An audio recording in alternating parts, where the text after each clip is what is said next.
everyone, it's Karen. Welcome back to the Sunday Sunshine Show, as always in collaboration with three other lovely YouTube ladies: Marie from Busy Bee Marie, Maria from Maria Crocker, and Tina from Tina's Talk Time.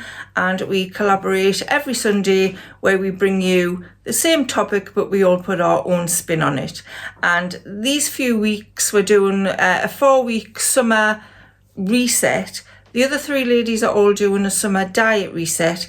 I'm not doing the diet part. I'm just trying to eat a little bit more healthier, and I'm kind of doing some mental health reset as well, just because all of the things that I've got going on, I didn't want to put any pressure on myself to try and lose weight. So last week I talked about 5 things that I was going to try and implement into my daily life, just to make myself a little bit healthier or a little bit calmer, just some self-care things. I'm also going to bring you a recipe today. Yes, I know I'm not the most brilliant cook, but today I'm going to be trying some gazpacho soup. So stick around for that after I've told you how I've done with the 5 things that I said I was going to do last week. So the first thing I said I was going to do, I was going to drink less coffee and drink more herbal tea. I was drinking quite a lot of coffee. I'd say, 5-6 cups of coffee a day. I always had a decaf coffee if it was after 2 o'clock, and have a flavoured coffee, which is usually a Beanie's Nutty Hazelnut before then. But I wanted to try and cut down and have more herbal tea, because I think the herbal tea is a little bit better for you. I have been drinking the ones that I mentioned last week, but I also picked up a new one, and this is Twinings Super Blend Super Green Matcha, which is supposed to contribute towards your metabolism, but it is just a nice tea. I don't know if it actually contributes to that, but it just tastes nice. It's quite refreshing. So I would recommend that if you haven't tried it. So I have definitely drank less coffee and more herbal tea. I'm still having 1 or 2 cups of coffee a day, but replaced the others with the tea. The second thing I said I was going to do was I was going to eat less carbs and eat more salads. Carbs have crept back into my diet, especially over the last 2 or 3 months. My eating habits are all over the place. Lots of junk food. I'm eating way off track. And it has reflected in my blood sugar results, which are quite bad. So I do need to get back on track, but I don't want to do something that is major, because I just couldn't cope with it at the moment. So just little changes I'm trying to make. I haven't been buying bread. I have been buying bagels, which I suppose is bread, but I don't eat as much of it. I haven't been eating pasta and things like that. I definitely haven't been eating chocolate, crisps, biscuits. I have had 1 cake, but you've got to have something. So I definitely have cut down there. I haven't had a ton of salad. I've had salad 2 or 3 times maybe in the last week. I'm not a big lover of salad. I need to find some different salads rather than just, the lettuce, the tomato, the cucumber. I need to find some recipes of different things that I can make, because they're obviously going to be good for Warren as well. We both need to be eating healthy. So that hasn't gone too bad. I do enjoy the salads when I make them, but not my favourite. So we will continue with that anyway. Little steps. The third thing I was going to do was I was going to walk every day, even if it was just for 15 minutes. And if I couldn't walk outside, there was a walking video on YouTube that I was going to do instead. I haven't had to do the YouTube video at all this week, because it has been nice enough to get outside. And as Warren has been told, he needs to keep active, not running marathons, but he needs to get out and do a little bit of exercise. We have been managing to get out and walk for at least between 15 minutes and 30 minutes a day. Making sure there's always somewhere, if Warren needs to sit down, then he can sit down. So we will continue with that. The fourth thing I was going to do was I was going to put the sleep focus feature on my iPhone, which means you turn off notifications from a certain time at night until a certain time in the morning. You don't get any notifications. You don't get bothered with anything. You can even make the screen dark.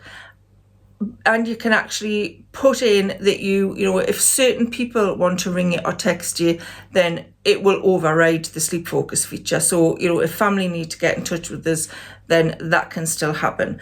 But I have enjoyed using that sleep focus, because even though I maybe not always answer things through the night. You know, notifications flash up, you know, somebody's mentioned you on Facebook or someone's mentioned you on Instagram. And even if you turn those notifications to, if you turn your phone to silent and you even turn off the buzzer, your phone can still flash with those things. Yes, I could put my phone outside the bedroom, but I don't want to do that just in case somebody does need to reach us. So because the Sleep Focus is on, it hasn't been doing that, and I have enjoyed actually not keep reaching for my phone if I'm awake through the night. So that's a good thing. I will definitely continue to do that one. The fifth thing that I said I was going to add into my daily activities was I was going to read for 30 minutes a day. Now, I haven't managed that every day. I've been really busy, and even if I'm getting up early, there's so many more things to do now that Warren can't do certain things, so I'm a lot busier, and it just hasn't been possible to do that every day. I have managed it, I would say 4 days out of 7 this week. I did finish the Guest House by the Sea book that I was reading, if you saw that last week or on some video I did. I finished that one.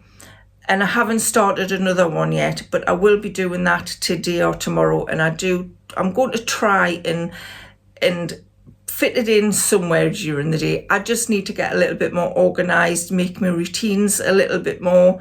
I'll just get some routines really and fit that in, because I do feel relaxed when I read, and it does help your mental health if you can get into a good book. So I will continue to try to do that. So those are the 5 things that I said I was going to do last week. That is the update on them, and keep watching for the Gazpacho soup. So I thought it might be nice to try a recipe. You know how wonderful I am at cooking. But today I'm going to try a Gazpacho soup, which is a cold soup. I got the recipe from loveandlemons.com, and I will put the link to her website down below. So if you want to try the recipe after you've seen my attempt, you can go over and have a look. So I'm just going to turn you around and show you what ingredients we need. So the recipe says an English cucumber. This is obviously an American recipe, so that's probably why they're saying an English cucumber. Some fresh tomatoes, which I'm just going to pop in a bowl of hot water to take the skins off. A red pepper. It says you can use a chili pepper, but I didn't fancy it spicy, so I'm just putting the red pepper in, the bell pepper. Red onion. Says a quarter of a small red onion, so we'll use some of that. Garlic cloves. I don't have any garlic cloves, so I'm just going to use this chopped garlic. It says chopped fresh cilantro, which is coriander, which I absolutely hate, so I won't be putting any of that in. Some red wine vinegar, some extra virgin olive oil. I didn't have any olive oil left, and I think the last bottle I bought, I got at Aldi. Now, I can't remember how much it was. This one I bought at Sainsbury's. I think it is. It's a 1 litre bottle. Sainsbury's own make. £8.50 for a bottle of olive oil. I couldn't believe it. I mean, that is extortionate. £8.50 for that. But we do use it quite a lot, so needed that. Some sea salt. I don't have sea salt, so I'm using this Himalayan pink salt. Black pepper. It says cherry tomatoes for garnish, which I don't have, so I won't be using them. And fresh herbs for garnish, which I also don't have, so I won't be using those either. So those are all the ingredients. So I'll come back to you when I've took the skins off the tomatoes. So while I'm waiting for the tomatoes to do their thing in the hot water so I can peel the skins off, I've peeled the cucumber and chopped it into chunks. And it said to keep a quarter of the cucumber for garnish. I've chopped up the red pepper and the onion. I've added some garlic, the red wine vinegar, the olive oil and the salt and pepper. And they are all in the blender waiting for the chopped up tomatoes. It looks very fresh and it actually smells really nice as well. So I've chopped some of the tomatoes. I've still got quite a few left, but my blender is looking quite full. So I'm going to blend that down a bit and then put the rest of the tomatoes in. I should have had a bigger blender.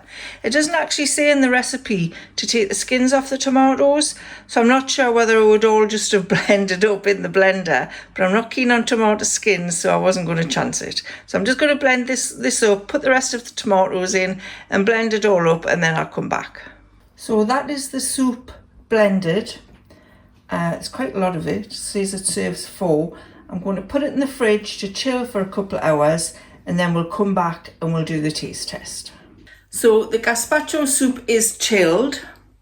That's what it looks like. It's got some diced cucumber on there for decoration, but you could have put some little halves of cherry tomatoes on and some fresh herbs, which I didn't have, which would make it look a little bit nicer. And I have seen gazpacho soup with croutons on it. If anybody doesn't know what gazpacho soup is, it's supposed to be a chilled soup. And it always reminds me of Red Dwarf. If anybody's seen Red Dwarf, you'll know what I'm talking about.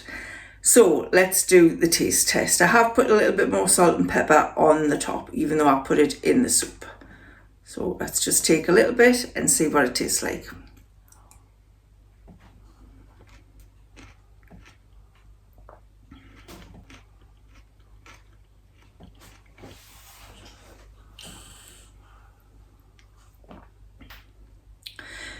It's quite delicate.